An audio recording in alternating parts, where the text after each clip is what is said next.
मेरे गुरुदेव की महिमा बड़ी अद्भुत निराली है।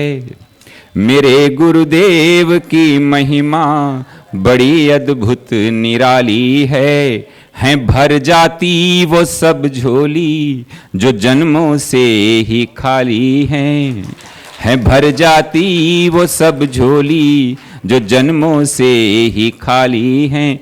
यहाँ तम की नहीं सत्ता, यहाँ हर दिन दिवाली है। यहाँ तम की नहीं सत्ता, यहाँ हर दिन दिवाली है। भराया लोक अंतर में, नजर में प्रेम लाली है।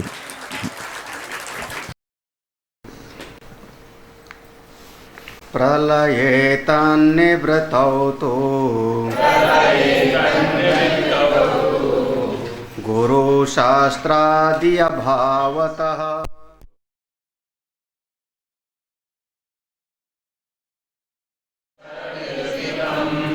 अपनेतुमशक्यं चेत् यास्तां तद्दुषते कुतः जीवद्वैतं तु शास्त्रीयम् अशास्त्रीयमिति द्विधा उपाददीत शास्त्रीयम् आतत्त्वस्य अवबोधनात्। दो प्रकार की सृष्टि का वर्णन किया।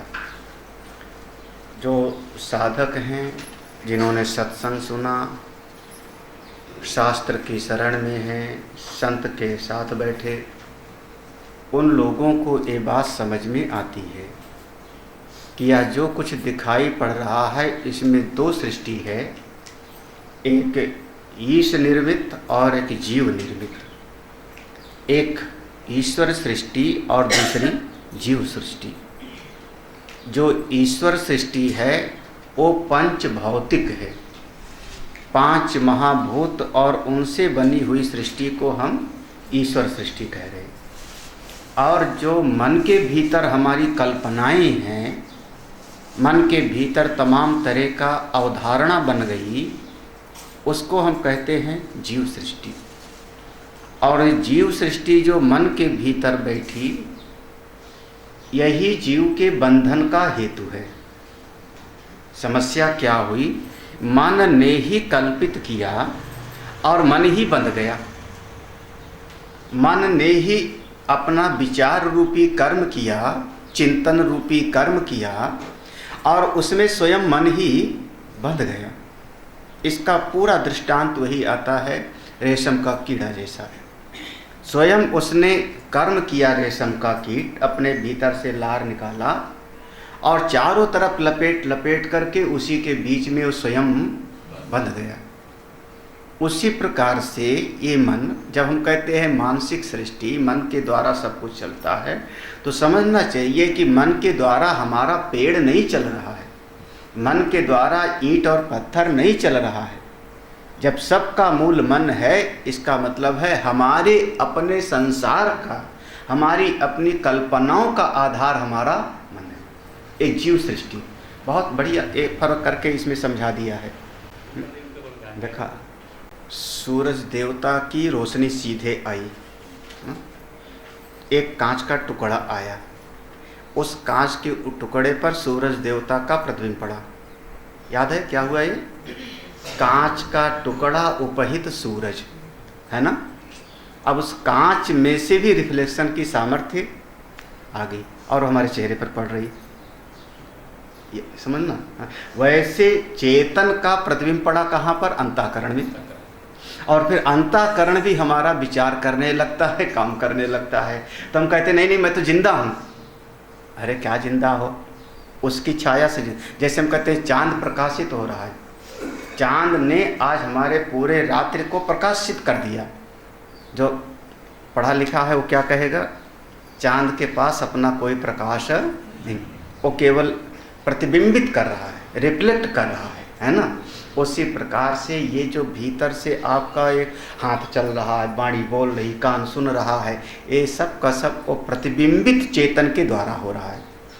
जो शुद्ध चेतन है उसका प्रतिबिंब पड़ा हमारे अंतःकरण रूपी उपाधि पर, और फिर हमारा जो है सांस लेने लगे, चलने लगे, बोलने लगे। जीव की समस्या क्या हो गई कि अपने मन से इसी को उसने सत्य मान बैठा। ये जो मेरा शरीर है, मेरा जीवन है, यही सब कुछ है, मेरी समझ यही सब कुछ है। और जिस समय जीव ने अपनी मानसिक विचारधारा को सत्यवत मान लिया, उस जीव सृष्टि में जीव फंस गया। अब ये जीव सृष्टि का मूल स्वरूप हुआ कि मन के भीतर है, हमारे अपने मन के कारण। इसी जीव सृष्टि के कारण जब हम बंध गए तो इसी से सुख और दुख भी मिलने लगा। हमारे मन की भावना के अनुसार कोई घटना हो गई, मैं सुखी हो गया। मन के अनुसार नहीं हुआ तो मैं दुखी हो गया। तो आप वो परिस्थिति नहीं दुख दे रही, परिस्थिति कौन दुख दे रहा है? वो हमारे मन की भावना, हमारे मन की समझ, हमारे मन के अनुसार सुख दुख का कारण, बंधन का कारण ये हमारा मन है। ये जो जीव की अपनी बनाई हुई सृष्टि हुई, जिसको हम करें जीव सृष्टि, ये दो प्रकार की हो गई। जीव की बनाई हुई सृष्टि, जीव द्वैतम तु शास्त्रीयम, जीव की बनाई सृष्टि को भी दो विभाग में कर लो। क्या? एक शास्त्रीय और एक अशास्त्रीय, मन मर्जी। हमारे यहाँ पर महात्माओं के बीच में एक बहुत बढ़िया शब्द प्रयोग किया जाता है, गुरुमुखी हो कि मनमुखी। सुना नहीं होगा शायद, हाँ? हरिनंदन से पूछो तो इसका जो है बताएं, गुरुमुखी हो कि मनमुखी। ये हमारे महात्माओं का अपना कोड वर्ड है। गुरुमुखी माने गुरु परंपरा से आप आए हो, गुरु परंपरा से किसी से आपने श्रवण करके ज्ञान प्राप्त किया है, या अपनी मर्जी से ही लाल कपड़ा पहन के घूमने लगे हो, जहाँ का कहीं का ईंट कहीं का रोड़ा, भानुमती में कुंबा जोड़ा। गुरुमुखी हो, गुरुमुखी होगा तो उसका अपना बात करने का तरीका अलग होगा, उसके चिंतन का तरीका अलग होगा। हमारे यहाँ पर गुरु जी के नाम से उसकी जो है महिमा होती थी। राम जी जब प्रणाम करते हैं तो वशिष्ठ का मैं शिष्य हूँ, विश्वामित्र का शिष्य हूँ। उससे जैसे हमने वशिष्ठ का नाम लिया तो सामने वाला समझ गया कि इनका बौद्धिक स्तर क्या होगा, क्योंकि उनके शिष्य हैं तो इनकी समझ तो ठीक ठाक होगी। तो दो प्रकार की जीव सृष्टि हो गई, शास्त्रीय और अशास्त्रीय। जीव द्वैतम तु शास्त्रीयम, फिर अशास्त्रीयम अपि इति द्विधा, दो प्रकार की सृष्टि, शास्त्रीय और अशास्त्रीय। जैसे देखो, अब हमारा बनाया हुआ एक सृष्टि है, क्या हमारी बनाई हुई सृष्टि में है?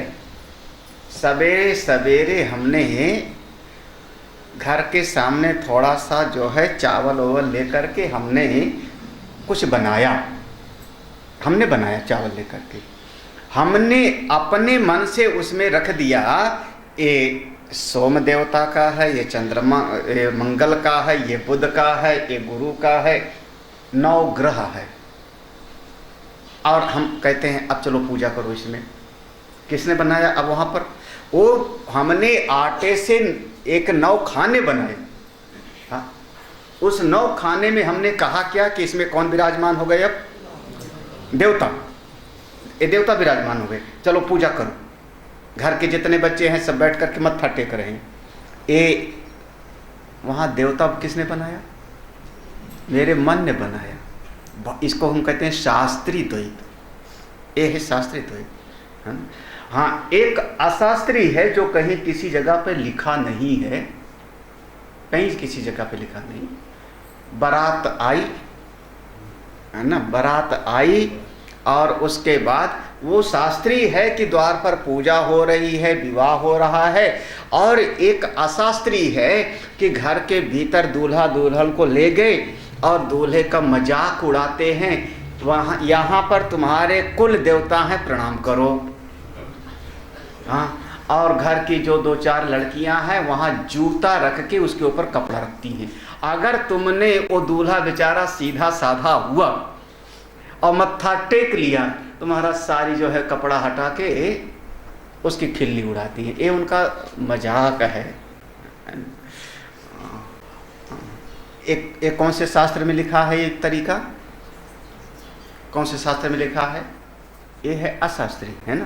वो नवग्रह की पूजा करना हमने अपने मन से ही नवग्रह का वहां पर आवाहन किया, इसलिए आवाहन करता हूं, अमुक देवता आप आओ, अमुक देवता आप आओ। ये मानसिक सृष्टि है हमारी। हमने मन से आवाहन किया कि अभी सुपाड़ी में गणेश जी आइए, हम पूजा कर रहे हैं तुम्हारी। ये हमारी मानसिक सृष्टि है, लेकिन ये शास्त्री है। शास्त्री माने शास्त्री नहीं, शास्त्रीय, शास्त्र के द्वारा जो बताया गया, शास्त्र ने जिसको बताया, शास्त्रीय। शास्त्री कहोगे तो पंडित जी का नाम शास्त्री होगा, तो शास्त्री माने वो नहीं, शास्त्रीय, आखिर में या लगेगा। तो शास्त्र के द्वारा, तो हमारी जो मानसिक सृष्टि है उसमें एक हुई शास्त्री और एक हुई मन मर्जी की, अशास्त्री, मन मर्जी वाली। ये दो भेद हो गए हमारी मानसिक सृष्टि में, ठीक है। हाँ, इसको समझा रहे हैं यहाँ पर। तो कहते हैं उपादीत शास्त्रीयम, जो शास्त्री वाली हमारी सृष्टि है उसको जीवन में लाना चाहिए। क्यों? तत्वस्य अवबोधनात्, ज्ञान के लिए। अगर ज्ञान चाहिए, मुक्ति चाहिए, तो शास्त्रीय दृष्टि को उपादीत जीवन में धारित करो, ले आओ, पक्का करो। हमको पूजा करना है, हमको जाप करना है, हमको स्नान करना है, हमको दान पुण्य करना है। शास्त्री जितनी सृष्टि है जिसको उन्होंने बताया, शास्त्र ने बताया कि अपने मन से ऐसी कल्पना कर लो। देखो शास्त्रीय दृष्टि क्या है? घर में आप स्नान कर रहे हो, अपने बाथरूम में बाल्टी में पानी है ना, बाल्टी में पानी है। हमारा दिल है कि मैं गंगा जी का स्नान करूं, नहीं कर पा रहे तो एक मंत्र पढ़ लो। कौन सा मंत्र है? गंगे च जमुने चैव गोदावरी सरस्वती नर्मदे सिंधु कावेरी जले अस्मिन् सन्निधिं कुरु। मंत्र पढ़ करके अब उस बाल्टी के पानी से नहाया आपने, तो हमने मन से भाव किया कि इस जल में समस्त नदियों का जल आ गया। अब ये कौन सा हुआ? शास्त्र किया किसने? हाँ? बच्चा देखे तो कहेगा न गंगा है न जमुना है, यहाँ तो बाल्टी में पानी। मतलब वो ईश्वर सृष्टि नहीं है, वो क्या है? हमारी मन की भावना की सृष्टि ना। भावमयम ही जगत, ये सारी सृष्टि भाव प्रधान होती है। वृंदावन जाओ तो भाव की दृष्टि से देखो तो कण कण में कन्हई खेल रहे हैं। क्या हुआ? हमारा कण कण में कन्हई की लीला हो रही है। निधि वन में जाओ तो कण कण में, हाँ, पत्ते पत्ते में भगवान की लीला हो रही। ये हमारी शास्त्रीय भाव दृष्टि है, हमारी सृष्टि है, मेरी सृष्टि है। विदेशी आएगा तो उसको कोई लेना देना नहीं, वो है मानसिक सृष्टि। इसको कहते हैं जीव सृष्टि।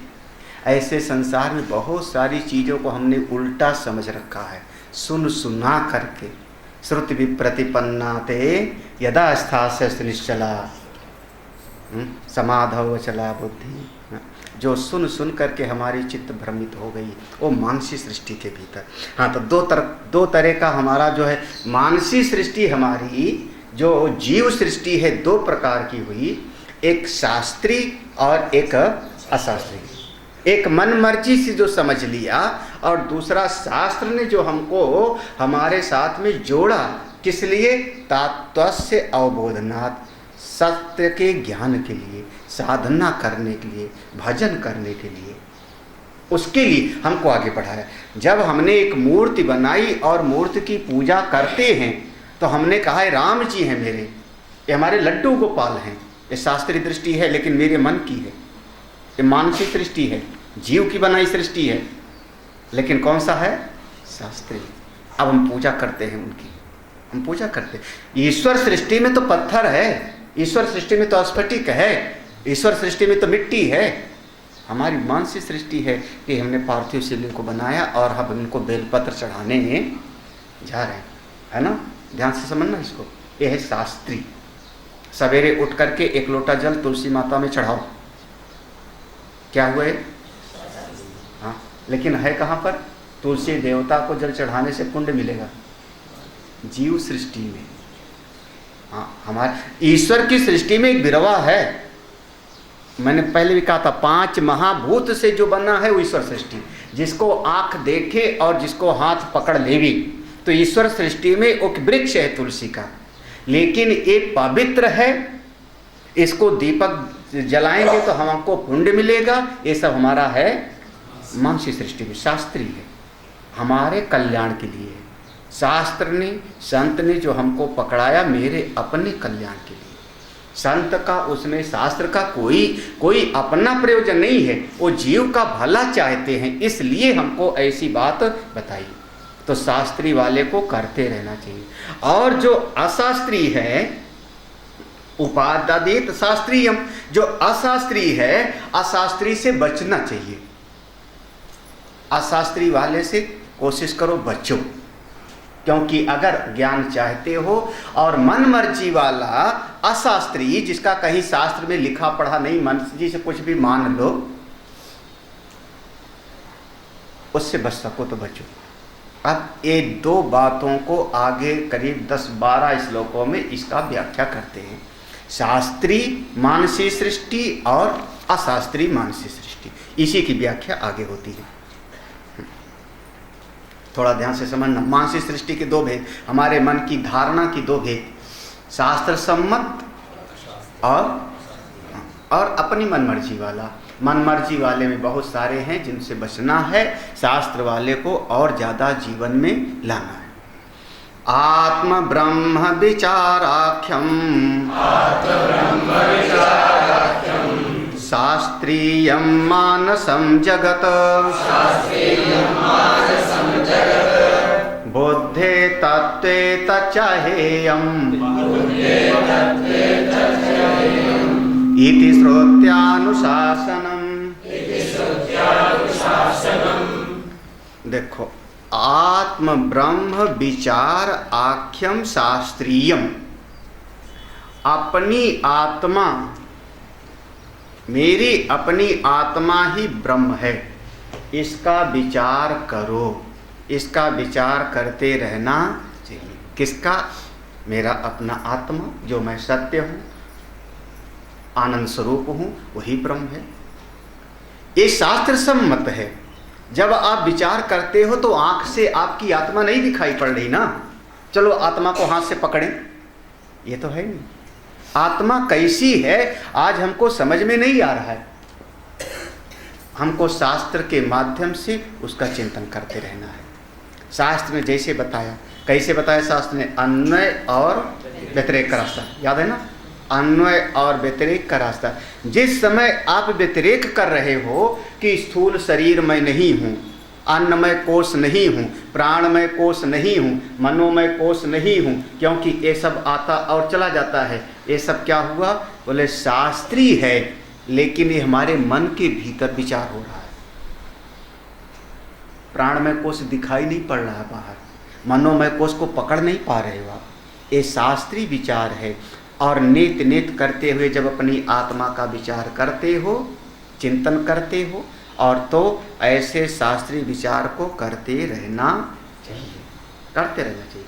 हाँ, जितना शास्त्र का विचार करते हो उसका अपना एक प्रयोजन होता है। प्रयोजन की जब पूर्ति हो जाती है तो हम उसको छोड़ देते हैं। जैसे नवग्रह का पूजन किया, अपने मन से पूजन किया, और पूजन करने के बाद में फिर जब विसर्जन हो गया तो उनको उठा करके हम गंगा जी में ले गए और सब प्रवाहित कर दिया, विसर्जन कर दिया ना, पूरा का पूरा। तो साधना से हमारी कोई भी साधना होती, उससे हमारा काम बना। जब काम बन गया, प्रयोजन हो गया, तो उसको हम किनारे कर देते हैं। अब इसको हम लोग अपने पुराने ज़माने से समझ सकते हैं कि हम लोगों के समय में हाई स्कूल में 2 साल एक ही किताब चलती थी, 9वीं और 10वीं। फिर इंटर में 10वीं और 11वीं में एक ही किताब चलती थी हम लोगों के ज़माने में। हाँ, 11वीं और 12वीं में एक ही किताब चलती थी, वही किताब। तो अगर हमारा जो बड़ा भाई है वो 12वीं पास कर गया उसी किताब से, तो उसके बाद किताब क्या होती थी? बड़ा भाई फिर पढ़ा करता था 13वीं में जाने पर, बीए के फर्स्ट ईयर में। हाँ, तो वो किताब से जो पढ़ लिया, पास हो गया बढ़िया नंबर से, तो उसका काम पूरा हो गया ना। उसका प्रयोजन सिद्ध हो गया, उसने अब बढ़िया इंटर पास कर लिया फर्स्ट क्लास से, अब वो चला गया बीएससी पढ़ने के लिए। तब उसकी किताब घर के बड़े लोग सुरक्षित रख लेते थे, क्योंकि ये जो छोटा वाला है ना 10वीं पास कर रहा है, 10वीं पास कर रहा है, तो अगले साल 11वीं में आ जा भैया, तो ये 11वीं वाली किताब फिर उसको दे दी जाती थी। हम लोग पढ़े सेकेंड हैंड किताब से पढ़े, तो वो किताब बेकार नहीं हुई, बहुत सावधानी समझना, वो किताब व्यर्थ नहीं हुई, लेकिन हमारा प्रयोजन उससे पूरा हो गया तो हमारे बाद किसी और के काम आवे। तो हम उस किताब को फेंक नहीं रहे, हम उसको सड़ा गला नहीं रहे, आग में नहीं जला रहे, बल्कि हम उस किताब को प्रणाम कर रहे हैं कि 2 साल हमने किताब को पढ़ा और इससे हम परीक्षा में बहुत अच्छे नंबर से पास हो गए, अब ये पुस्तक किसी और के काम आवेगी। बिल्कुल उसी प्रकार से जब हम शास्त्र का चिंतन करते हैं तो आत्मा ही ब्रह्म है, ऐसा जब शास्त्र के द्वारा हमने विचार किया तो कहाँ से, ये मानसी सृष्टि में है, मैं चिंतन कर रहा हूँ, शास्त्रीय चिंतन है, और विचार करते करते जब हमने अपनी आत्मा को समझ लिया, बुद्धे तत्वे तच्चहेयम, जब मैंने अपने आत्मस्वरूप को पहचान लिया, समझ लिया, तो अब हमारे लिए शास्त्र हमारा कल्याण कर दिया, शास्त्र ने हमारा तो उद्धार कर दिया ना, जब जान गए अपनी आत्मा को तो मेरा तो उद्धार कर दिया, तो अब शास्त्र को किसी दूसरे के काम आएगा। तच्चहेयम का मतलब यहाँ पर लिखा हुआ है त्याग देना चाहिए, जो अनुवाद में लिखा हुआ है ना, हे माने त्याग देना चाहिए, वो त्याग देने से मैं उसको नहीं सहमत हूँ। आगे भी और एक 2 श्लोक हैं इसी बात को। त्याग का मतलब हुआ कि किसी और के उपयोग में, भाई आप लोग भी हो, सब्जी को छीला तो छिलका क्या किया आपने, कूड़ेदान में डाला, है? हमारे काम का नहीं है, हमारे उपयोग में नहीं है, तो अब हमने उस छिलके को गाय को डाल दिया, बकरी को डाल दिया। उसी प्रकार से जब शास्त्र का हमने, ये शास्त्री है, शास्त्र की शरण में हम गए, शास्त्र की शरण में जा कर के हमने आत्मचिंतन किया। चिंतन किसका करना है, शास्त्र के माध्यम से, आत्मा का, ब्रह्म का, शास्त्र के, इसका चिंतन करो। अभी हम शास्त्र को लेते हैं तो ढूंढते हैं, अच्छा जो हमारे मन में कामना है उसको पूरा करने वाला मंत्र कौन सा है, हाँ? मन की कामना की पूर्ति वाला कोई न कोई, गृह प्रवेश करना है तो कौन सी चौपाई, प्रवेश नगर की जय सब कहा जा, हृदय राखी, ढूंढा कौन सी चौपाई, संपुट, अपने कामना वाली।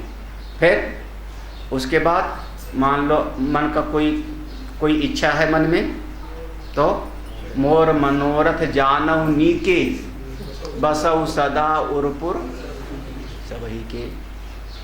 अभी चौपाई थी, मोर मनोरथ जानऊ नीके बसऊ सदा उरपुर सब। चौपाई का अर्थ है कि हे प्रभु, मेरे मन की इच्छा को आप जानते हो।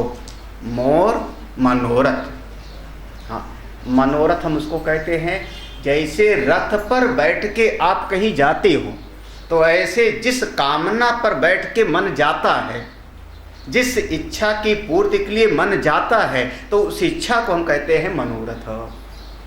कामना रूपी रथ पे सवार होके मन चला गया कलकत्ता बम्बई, तो ऐसे मेरे मन की जो कामना है, हे प्रभु आप जानते हो, कैसे, नीके, अच्छी तरह जानते हो। मोर मनोरथ जाको, क्यों जानते हो आप, बसहु सदा, उर माने हृदय, आप सबके हृदय में हमेशा बसते हो। बसहु सदा उर पुर सब, सबके हृदय में आप विराजमान हो, अंतर्यामी नारायण हो, तो आप जानते हो मन की बात, तो आप मेरे मन की कामना को पूरा कर दो। मोर मनोरथ, तो हमने पूछा तुम्हारा क्या मनोरथ है जो पढ़ रहे हो रोज रोज, मोर मनोरथ जानवनी के बस सदा और सब के।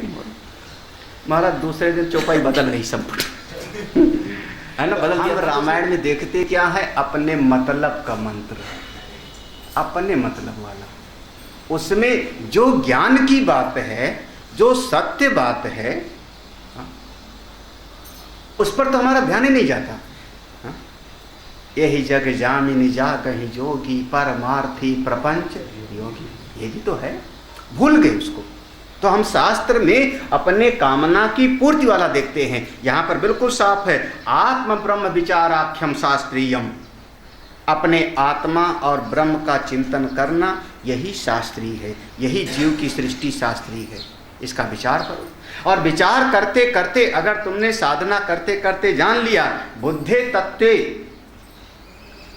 तत्व को जान लिया, क्या मेरी आत्मा ही ब्रह्म है, मुक्त हो गए, तब जिस शास्त्र ने करुणा करके हमको रास्ता बताया, जिस शास्त्र ने हमको वहां तक पहुंचाया, अब वो शास्त्र किसी और के काम आवेगा। इसको फिर किसी और को पढ़ाओ, तब नारद भक्त सूत्र का सूत्र याद आ जाएगा ना, भवतु निश्चय दारण्यात ऊर्ध्वम शास्त्र रक्षण। जब तक आत्मज्ञान नहीं हुआ तब तक शास्त्र की रक्षा करते रहो, क्योंकि अभी आपका प्रयोजन सिद्ध नहीं हुआ। आत्मज्ञान पाना है, और जब आत्मज्ञान हो गया, भगवत प्राप्ति हो गई, तब भी शास्त्र की रक्षा करते रहो, क्योंकि अब समाज का हित करो। अन्यथा जगत गुरु भगवान शंकराचार्य को भाष्य लिखने की क्या जरूरत थी? भगवान व्यास जी को इतना सारा शास्त्र लिखने की क्या जरूरत थी? गुरुदेव लगातार शास्त्र की कमेंट्री करते चले जा रहे हैं, क्या जरूरत थी? जो स्वरूप में निष्ठ हो गए। यहाँ पर हेयम का अर्थ नहीं होता कि उसको त्याग देना, हेयम माने अब हमारी ऊपर इनकी करुणा हो गई शास्त्र की, अब हम इससे दूसरे का हित करेंगे, दूसरे को पढ़ाएंगे, सुनाएंगे। अगला श्लोक देखो, इति श्रुति अनुशासनम, ऐसा वेद की आज्ञा है। अगला 2-3 श्लोक ऐसे हैं, इनके अर्थ को वही समझना। शास्त्राण्यधीत्य मेधावी, अभ्यश्च पुनः पुनः, परमं ब्रह्म विज्ञाय, उल्कावत्तान्यथोत्सृजेत्, ग्रंथमभ्यस्य मेधावी, ज्ञान विज्ञान तत्परः, पलालमिव धान्यार्थी, त्यजेत ग्रंथम अशेषतः।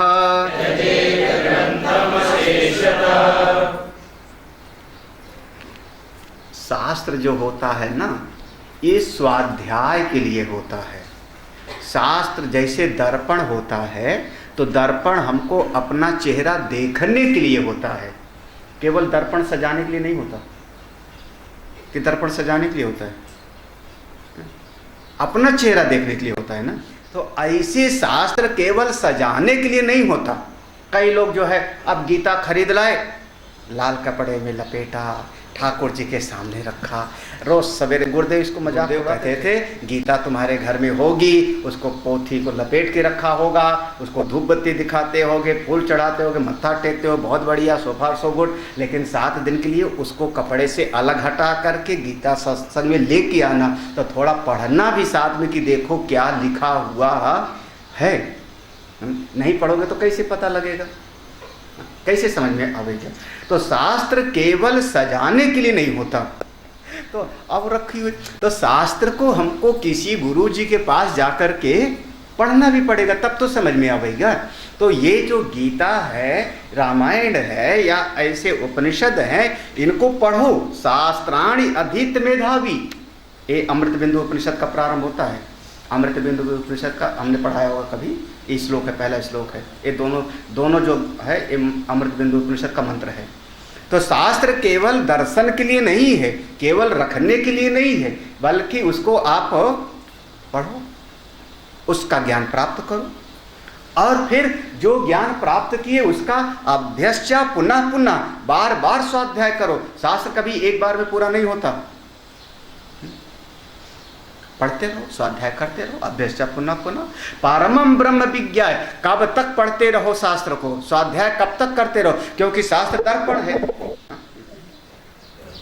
ग्रंथ। तो दर्पण हम कब तक देखते रहेंगे? जब तक हमारा काम दाढ़ी बनाने का पूरा नहीं हो। तो वैसे शास्त्र को हम कब तक पढ़ते रहेंगे? बोले जब तक परमं ब्रह्म विज्ञाय, जब तक परम ब्रह्म को आप जान ना जाओ। याद करना, लगातार कहा था कि आत्मा कैसा है? सत्यम ज्ञानम अनंतम ब्रह्म। हाँ, सत्य स्वरूप है आत्मा, ज्ञान स्वरूप है और अनंतम। अनंतम के लिए कहा था देश काल वस्तु से अपरिचित। जब तक उसका बोध ना हो जाए तब तक शास्त्र को आप देखते रहो।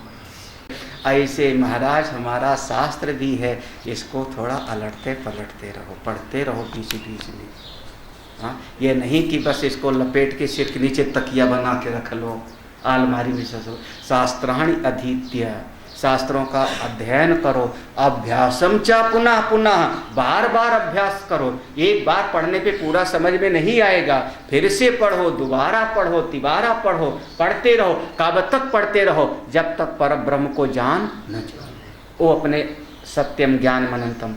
ये शास्त्री है, मैं गीता पढ़ रहा हूँ, मैं ये शास्त्री है, पढ़ते रहना, एक ज्ञान के लिए है, पढ़ते रहो। जब परमात्मा को जान जाओगे ना, तब अब शास्त्र ने आप पर कृपा कर दिया, अब शास्त्र दूसरे के लिए होगा। दूसरे को पढ़ाओ, शायद उसका भी कल्याण हो जाए, दूसरे का भी दुख दूर हो जाए। हाँ, उसके लिए है। तो ग्रंथम अभ्यस मेधावी, ग्रंथ का मेधावी, जो मेधावी माने जो विचारवान है, प्रज्ञावान है, इस ग्रंथ का स्वाध्याय करते रहो। ज्ञान विज्ञान तत्पर, ग्रंथ को पढ़ते रहो तो ग्रंथ के पढ़ने से होगा ज्ञान। और फिर ग्रंथ को जब 24 घंटे तो नहीं पढ़ पाओगे किताब को, गीता को। उसके बाद गीता रख दिया तो जो गीता में सुना उसी को फिर अपने जीवन में लाने की कोशिश करो, तत्पर। अगर भगवान ने गीता में कहा कि जितने सारे यज्ञ होते हैं सारे यज्ञों में जप यज्ञ मैं हूँ, ये सुन लिया, गीता में पढ़ लिया कि जप यज्ञ भगवान का स्वरूप है, तो जब गीता पढ़ना बंद कर दिया, रास्ते में चले गए तो ओम नमः शिवाय जपते हुए चले जाओ, इसका नाम हो गया विज्ञान। जब पढ़ते हैं तो होता है ज्ञान, और जब वो हमारे जीवन में आ जाता है तो उसका नाम होता है विज्ञान। तो ग्रंथ का ज्ञान और विज्ञान तत्पर, ज्ञान और विज्ञान दोनों को जीवन में लाओ। अच्छा, जब ज्ञान से विज्ञान हो जावे पूरा का पूरा, हमारे खेत में एक होता था धान। हाँ, तो जो धान का पुआल होता है उसको हम कहते हैं पलाल। यहाँ पर लिखा ना नीचे, पलालम इव धान्यार्थी। एक आदमी खेत में जब धान लगाया तो किसके लिए? धान के लिए ना, उसको धान चाहिए, लेकिन धान अपने आप मिलेगा नहीं बिना उसके पुआल के। पुआल होगा तभी तो धान हो गया। कोई आदमी पुआल पाने के लिए नहीं लगाता। क्या चाहिए उसको?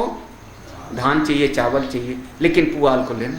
कोई आदमी केले का छिलका नहीं खरीदता। कि खरीदते हो? खरीदना पड़ता। हाँ, क्यों? क्योंकि केला चाहिए तो छिलका पड़ता है। तो धान जब हम चाहते हैं कि हमको चावल खाना है, धान चाहिए, तो पुआल पैदा हुआ। जब पुआल पैदा हुआ हम बड़े प्रसन्न हुए, हमारी धान कितनी बढ़िया, फसल कितनी बढ़िया लहला रही खेत में, हृदय गदगद होता है उसको देख करके। हम रोज जाते हैं अपने खेत को देखे, उसको खाद देते हैं, उसमें पानी लगाते हैं, उसको देख के मन गदगद होता है। बीच में कोई खरपतवार आ गया तो उसको उखाड़ के फेंकते हैं अपने धान की खेत की सुरक्षा के लिए। अंत में उसको जाके काट लिया, काट करके उसको पीट पीट के उसके भीतर का धान हमने अलग कर लिया। अब पुआल का क्या करोगे? हाँ, पुआल का क्या करोगे? यही तो गड़बड़ाया ना। अब पुआल से हम अपना छप्पर छाएंगे। हम लोगों के गांव में पुआल से छप्पर बना लेते थे, जिससे सर्दी गर्मी से बचाव हो जाता। पुआल का बंगला, इधर के लोग बंगला कहते हैं, कहीं कहीं हम लोग छप्पर कहते हैं। छप्पर बना लेंगे, या पुआल को हम बैल को खिलाएंगे काट करके, है ना, पुआल को बैल के खिलाएंगे, उसका चारा होगा, छप्पर बना लेंगे। अब वो पुआल को हमने जो है उसको गाली नहीं दिया, धान को मैंने ले लिया। धान को लेने के बाद पुआल को उसके दूसरे उपयोग में हमने यूज किया ना, दूसरे प्रयोग में लाया। तो पलालम यु धान, ऐसे शास्त्र को मैंने ग्रहण किया, शास्त्र के ज्ञान को मैंने अपने भीतर उतारा, ज्ञान विज्ञान लाए, और उसके बाद शास्त्र को हमने किसी और के उपयोग में नहीं दिया। चलो ये हमारा शिष्य पढ़ेगा, ये हमारा अमुक पढ़ेगा, ये हमारा पड़ोसी पढ़ेगा, शायद इसका कल्याण होगा। हाँ, तो जो ऐसा जान लेता है, जो ऐसा जान लेता है वो ज़्यादा किसी से वाद विवाद ना करे। तमेव धीरो विज्ञाय प्रज्ञां कुर्वीत ब्राह्मण नानुध्यायेत् बहुत शब्दान् वाचो विगलापनम हि तत्। ये मंत्र है बृहदारण्यक उपनिषद का। बृहदारण्यक श्रुति का जो है ये थोड़ा सा शब्दों में हेर फेर के साथ में है। तो तमेव, तम एव, उस परमात्मा को ही, तम एव, तम माने उस परमात्मा को, कौन सा? सत्यम ज्ञानम। शास्त्र सहारा है, सहारा है, गुरु शास्त्र सहारा है। गुरु शास्त्र के माध्यम से उस परमात्मा को जानो। कौन? धीर। जो धीर है वो। धीर के बारे में हमेशा समझ। धीर माने जो अपने मन का धैर्य खोए ना, मन को पक्का बनाए रखे, मन को मजबूत बनाए रखे, वो धीर है।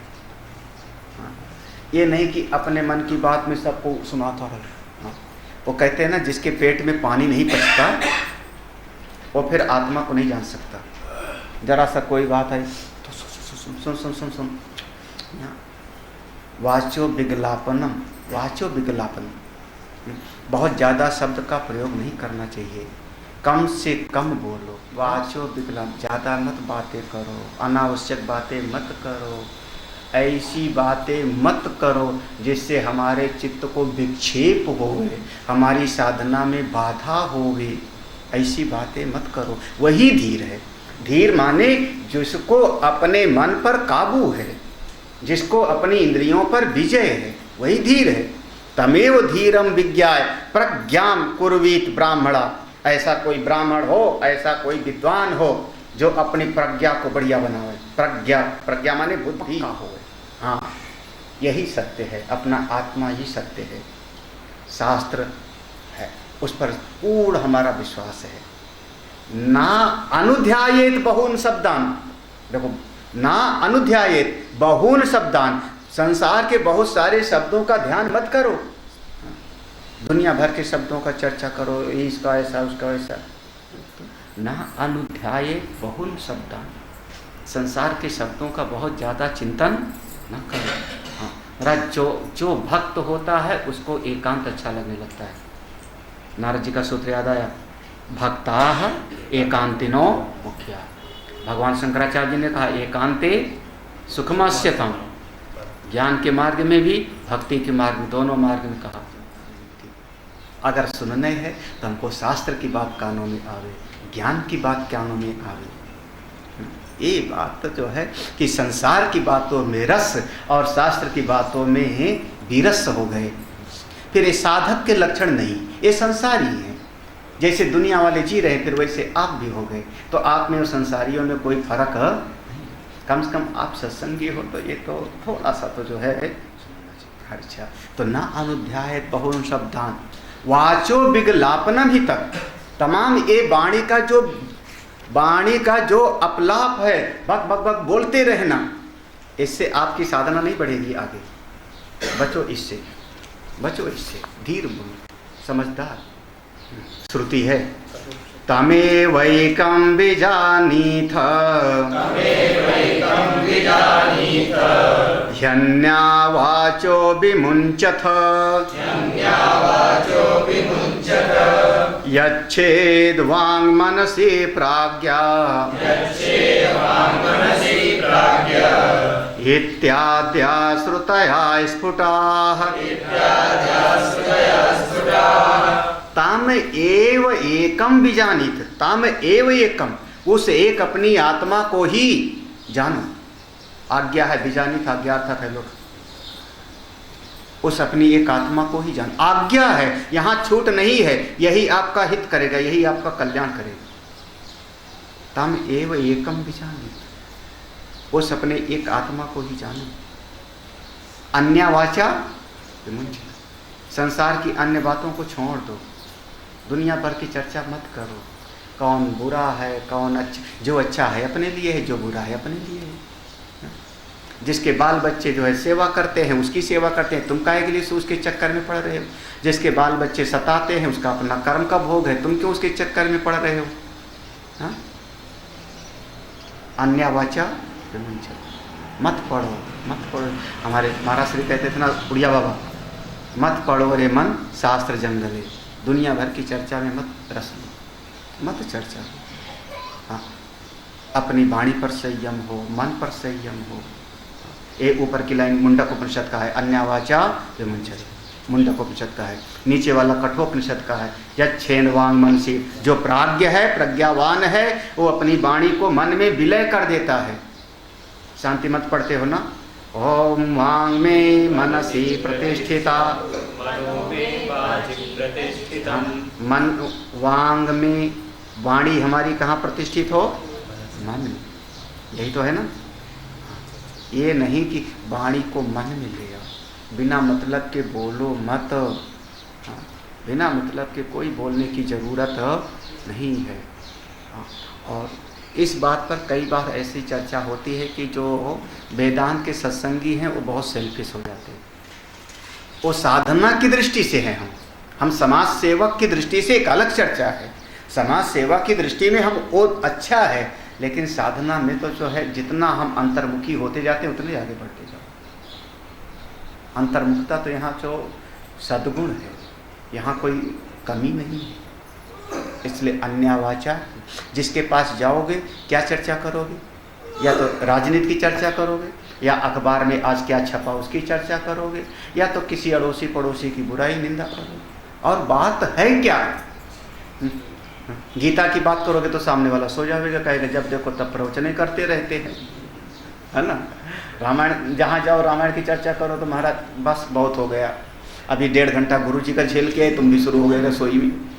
तो अन्यवाचा, बहुत बढ़िया शब्द। ये श्रुति भगवती की आज्ञा है, वेद भगवान की आज्ञा है। मेरा रस नहीं है संसार की चर्चा, मेरा रस नहीं है। अन्यवाचा। कई बार जब लोग हम लोगों के पास आते हैं ना, तो बात इतनी सी बतानी होती है, भूमिका बनाएंगे इतनी बड़ी सी। एक दिन की बात है, फिर वहाँ बैठे थे तो फलाना आया, हम कहते हैं काम की बात बोलो। उसका मन कहता है जब तक भूमिका नहीं बनाएंगे आप समझोगे कैसे? अन्यवाचा यच्छेद वांग मनसी, इस वाणी को लय कर दो, मिला दो, समा दो। कहाँ पर? अपने मन में। मन की बात को मन में ही रखो। रही मन निज मन की व्यथा, मन में राखो, सुन इठलई हैं लोग सब बात ले रही है। वो बहुत बाद में समझ में आती है बात, जब आदमी झेल जाता है तब समझ में आता है कि ये किसी को ना बताए होते तो अच्छा होता। तो अन्यवाचा विमुंचत, संसार की चर्चा को छोड़ दो, संसार की चर्चा को छोड़ दो। यच्छेद वांग मनसी प्राज्ञा, ये हमारी श्रुतियों में है, वेदों में लिखा है, ऐसा करो ऐसा करो। तो शास्त्रीय द्वैत क्या, देखो 2 प्रकार का जो बताया, मानसिक सृष्टि में 2 भेद कर दिया था, शास्त्रीय और अशास्त्रीय। याद है ना? 2 भेद किया था, शास्त्रीय और अशास्त्रीय। तो शास्त्रीय में, शास्त्रीय के अंतर्गत बताया कि शास्त्रीय में शास्त्र के अनुसार अपने मन को आगे बढ़ाओ, शास्त्र को पढ़ो, साधना करो, स्वाध्याय करो, और जब परमात्मा तक पहुंच जाओ तो आगे वालों के लिए उसको छोड़ो, आगे दूसरे का उससे कल्याण हो गए। अब कहते हैं अशास्त्रीय वाला कौन सा है? जो मानसी सृष्टि अशास्त्रीय, 2 प्रकार की जीव सृष्टि का 2 भेद बताया था। जीव सृष्टि में 2 भेद, शास्त्रीय और अशास्त्रीय। तो अशास्त्रीय कौन सा है? वो अशास्त्रीय वाला जब तक रहेगा तब तक तत्व ज्ञान होगा नहीं, वो बाधा है, वो रोड़ा है। तो कौन सा है अशास्त्रीय वाला? यहाँ से अशास्त्रीय द्वैत का मानसिक सृष्टि का प्रसंग लेते हैं, और लंबा चौड़ा है, तो करीब 10 श्लोकों में है। हम लोग इसको जो है कल पढ़ते हैं। ओम पूर्णमदः पूर्णमिदं, मौन व्याख्या प्रकटित पर ब्रह्म तत्त्वमिवानं, वर्षिष्ठान्ते वसदृश गणै आवृतै ब्रह्मनिष्ठै, आचार्येन्दु करकलित चिन्मुद्रमानंद रूपम, स्वात्मा रामम मुद्मदनम दक्षिणामूर्तिमीडे।